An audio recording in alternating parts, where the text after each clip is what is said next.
so there are good reasons, or I should say there are reasons, why awakening vacillates. And most of those reasons have to do with unresolved conflicts within ourself. They have to do with the remaining conditioning areas within ourself that this awakening didn't penetrate through, and so therefore couldn't become totally free from. This shouldn't be mistaken as a self-improvement plan, because it's not. This isn't about becoming a perfect being. This is about seeing through in oneself what causes division. It's very different than having a goal of a perfect person. Because awakening enlightenment has nothing to do with one's image of a perfect person or a holy person or a saintly person. What's truly holy is a whole being, is perceiving from wholeness, which means that we as a human being are not divided inside. And it's that which divides us inside, which causes the literal physical experience of division within us. Whatever causes that experience of division, that's what needs to be healed, because that is contributing to us staying within the gravitational pull of the dream state. So at this phase of awakening, it requires a real radical honesty, a real willingness to really look at how we literally unenlighten ourselves, how we bring ourselves back into the gravitational force of the dream state. And this phase is, as I said, it really requires a deepest sense of honesty. Now, as a spiritual teacher, to get people to this state of honesty or to suggest that they go there can be quite difficult, because there's a great tendency in the egoic structure to begin using a moment where one perceived reality as a reason to hide from all of one's inner divisions. It's very common for people to come to me that have had some scene of a deeper truth, and I'll start to suggest some of the things I'm talking about in this talk, and they'll say, but there's nobody to do it. There is no person here. The ego and the person is an illusion, so there's really no one to really even look inside. There really isn't anything to be done. From the perception of awakening, there isn't a problem. Even when things are a total mess, from the perception of awakening, there isn't a problem. Therefore, there's nothing to do. Therefore, if you perceive anything other than there's something to do, they would conclude, then you're deluded. This kind of person is very, very hard to get through. And this is one of the real dangers of awakening, that we grasp at a lopsided view of awakening. We grasp at the absolute view of awakening, and we deny anything else. And as soon as we grasp at any view, we've gone blind to everything else.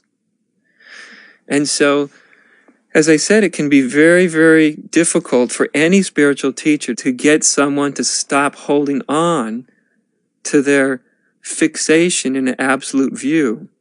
It's hard to get them to see that it's actually the ego that fixates in the absolute view, and literally can use the absolute view as an excuse for dismissing very unenlightened behaviors, very unenlightened thought patterns, very unenlightened or divided emotional states.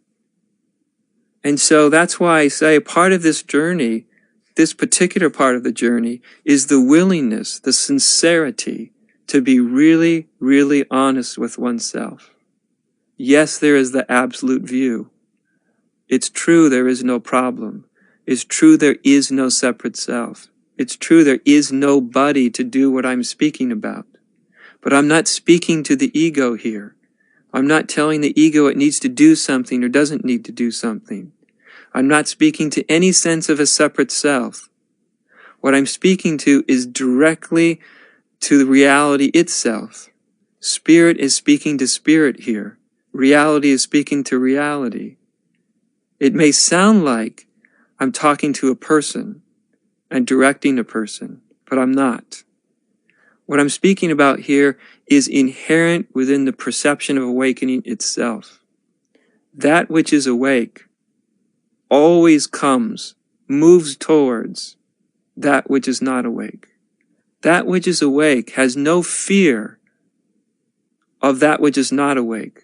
It doesn't have any fear because it doesn't perceive anything as separate or other than itself. That which is awake doesn't even perceive delusion or the dream state as separate or other than itself. It sees that everything is itself, equally itself, but also in a very subtle way. But if we're very honest, it's very noticeable. Inherent within the truth of our being itself is a desire. Of course, to say desire is not really true, but I don't know what other word to use. There is an inherent movement towards the releasing of any limitation, the releasing of any sense of confinement, the releasing of hate, ignorance, and greed, the releasing of itself from the dream state. So that's the perspective that I'm talking about here. That's where I'm talking from. This is where the truth of our being is not totally content until it has freed itself of its own misunderstanding, its own fixations, its own illusions. And to allow that to happen, as a human being, as the appearance of a human being, we have to be willing to be very honest with ourselves. While not denying what we've seen, we also have to see, how is it right here and right now? What in me can still go into division? What in me can still go into hate, to ignorance, to greed? What in me can cause me to feel divided, isolated, to go into sorrow? Where are those spots in oneself that are less than awakened? Because that which is awakened in us is compassionate. Its nature is undivided, unconditioned love. So it doesn't move away from that which is unawakened. It moves towards it. That within us which is awake, it doesn't move away from our own contradictions in our thought patterns or behaviors. It doesn't move away from fixations. It doesn't move away from pain. Quite the opposite. It moves towards it. That's why so